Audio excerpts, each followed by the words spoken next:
joining us right now, as he often does at this time on Tuesdays when we're lucky. He's CNBC senior contributor and also host of the Larry Kudlow Show right here on WMAL Saturdays at 7 p.m. He's Larry Kudlow. Hello, Larry. Good morning. Good morning. Well, so we're looking at what happens in Baltimore right now, and a lot of people are looking back to the late 1960s and the riots that so many cities had in the wake of the civil rights problems in the 60s and the assassination of Martin Luther King. And a lot of people are saying, look at Baltimore, you know, you're going to see white flight now. There was so much effort put into trying to bring back upwardly mobile young professionals into an urban setting like Baltimore. And now when this kind of thing happens and you see the police step back and rioting happens and destruction, private property is destroyed and the crime element is there, why does anyone want to live in a city like that? Is it possible Baltimore might end up going the way of Detroit, which really never recovered from the riots in the 60s? Well, look, it's possible, but I don't think that's the key point about Detroit. And I therefore don't think yet that's the key point about Baltimore. I mean, the Detroit riots, and you're going back to the late 60s, that's a long time ago, those things I don't think cratered the city.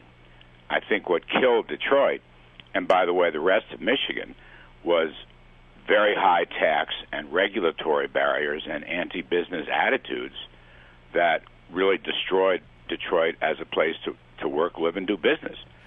And that's being fixed now, you know, because of what Governor Rick Snyder and others are doing. Now, I think a place like Baltimore, I'm not an expert, but Baltimore also has high taxes and generally an anti-business attitude, although they've just elected a Republican governor who may change that, Governor Larry Hogan. But my point is that it's the policies over a long period of time. It's not a one or 2 day riot. I think that's really the issue. And I may be wrong. I'm no expert on Baltimore. I'm not on the ground there, but I don't see this riot continuing for a long period of time. Do you? Well, I think it remains to be seen. But you have damage on the ground, and you have damage to the reputation of the community. I mean, if you are a business and you're looking for a place to expand your business and put in another store or another shop, aren't you going to think twice about going to a place like Baltimore where they have had this kind of activity? You would, no question about it, particularly if it's recurring. Baltimore has, however, I think to be fair, they've had something of a business comeback, particularly around that harbor area. Yeah. And I've been there a bunch of times. I've been at a bunch of conferences there. It's a big improvement. It's a big improvement. That was William Donald Schaefer. Yeah, and I think that's their calling card. I think if the governor can, get some pro-business policies. I mean, they're the biggest problem Maryland has. I hate to say this because I understand how bad these riots are, and I'm not downplaying it, but make it easier and cheaper and lower tax to live and work in Baltimore and Maryland in general. That's really the key. They have a lousy business environment, although it has improved. So I don't think this one. I mean, if this happens, every other month, sure, families are not going to move there. Look, we had this in New York years ago. It wasn't rioting so much as it was the lack of public safety and crime. And it wasn't safe to walk the streets in New York, literally. And people left New York. They fled to the suburbs and they fled elsewhere. And when Mayor Rudy Giuliani came in, starting out with the squeegee people, he built up a safer environment and changed the policing mechanisms along with Bill Bratton, who's back as police chief. And, that mattered a lot. The broken windows theory, you start from the bottom and you create a new environment. That worked. And the safety of New York City was one of the biggest reasons for the comeback of New York City's environment. No question. Businesses, whatever, families, no question. So Baltimore has to attend to that. I'm not aware, and again, I'm not really up to speed on everything there, but I'm not aware that Baltimore, apart from this unfortunate event, is an unsafe city. My impression was it had been getting better, not worse.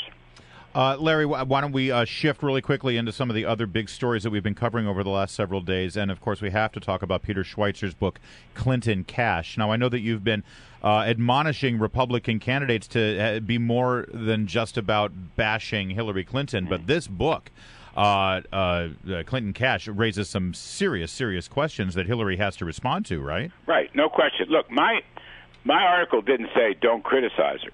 My article said the candidates don't have to do this.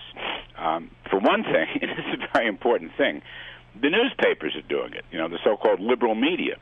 They're the ones leading the charge, particularly the New York Times, Joe White, but also the Post and, of course, lots of other papers. They're the ones leading the charge. And my point was, if Hillary is in trouble on this and she's hanging herself, let her hang herself. Don't get in the way of that. Yeah. And the candidates themselves, I think, can stay out of this and above the fray, at least until we have more concrete evidence. And they need to focus on a message. I don't hear the Republican growth message, for example, and I don't really hear a national security message either, not a clear one. But I don't hear a growth message. I think that's very important. So I'm not saying don't do anything. I'm just saying the candidates don't have to do it. It's way too early for them to do that. That's my biggest point. And look, we'll see. I think Peter Schweitzer is a very fine investigative reporter.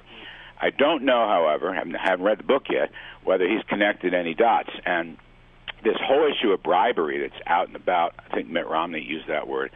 The two votes on the Colombian trade deal, which is something Republicans have supported for a long time, that vote was a inter-agency vote. I think there were 8 or 9 people. And the CFIUS vote on the Russian uranium deal, similarly, was a committee of 8 or 9 people.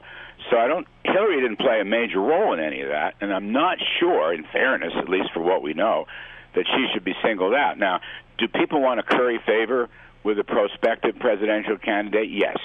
And do the Clintons take advantage of that? Yes. Yep. And have they crossed the line, if not legal, then ethical, and then go after them? But right now, I'd let the New York Times carry the ball on this, as odd as that may sound. That's the old saying, when your enemy is self-destructing, just stay out of the way. Correct. That's right. Exactly what I was trying to say, Brian. You just said it better than I did. Yeah, that's what I do. I synopsize. Okay, listen, Larry, always a pleasure. Okay, thank you very much.